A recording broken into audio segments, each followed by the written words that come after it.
जनवरी को राष्ट्रीय स्टार्टअप दिवस के अवसर पर देश के यशस्वी प्रधानमंत्री आदरणीय नरेंद्र मोदी जी ने एक बहुत महत्वपूर्ण बात कही थी। जब स्टार्टअप्स के साथ आदरणीय प्रधानमंत्री जी बात कर रहे थे, उन्होंने कहा था रिस्क टेकिंग अब मेन स्ट्रीम बन गया है। ये प्रधानमंत्री जी ने जब आपसे बात कर रहे थे तो उन्होंने इस बात की चर्चा की थी, और माननीय प्रधानमंत्री जी का जो एक विषय था, वो चाहते थे कि पहले लोग रिस्क लेने से डरते थे। प्रधानमंत्री जी की सोच थी कि पहले लोग रिस्क लेने से डरते थे, आज रिस्क न लेने सबसे बड़ा रिस्क माना जाता है कि रिस्क लेना चाहिए।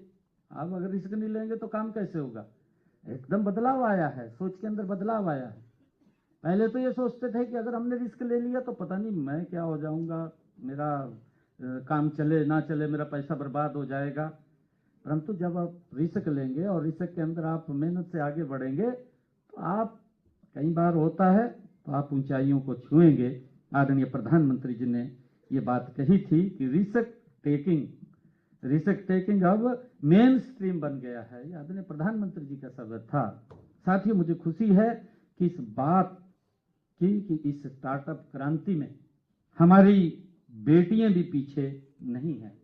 मैंने जिक्र किया था अभी, हमारे एक देवेंद्र जी बैठे हैं, देवेंद्र जी ने यह बात कही कि बेटियों की संख्या कम है, और मैंने कहा था कि हमारी बेटियां 50% स्टार्टअप्स के अंदर आ रही हैं। इसके लिए हमने पूरी व्यवस्था की है ताकि हमारी बेटियां आगे बढ़ सके। और प्रधानमंत्री जी का जो एक विजन है, महिलाओं को सशक्त करना, मजबूत करना, पिछले 11 वर्षों के अंदर अगर आप लोग देखेंगे, हमारी बेटियां ही हैं जो राफेल जैसे जहाज को उड़ाने का काम कर रही हैं।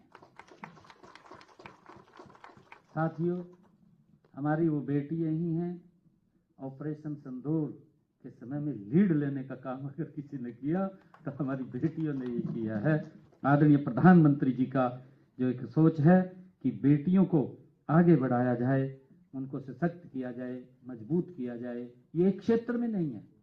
अगर आप लोग देखेंगे, ये जीरो ग्राउंड से लेकर के महिलाओं को ऊपर तक सशक्त किया जा रहा है। प्रधानमंत्री जी लगातार महिलाओं को सशक्त करने का काम ये हमारी सरकार कर रही है।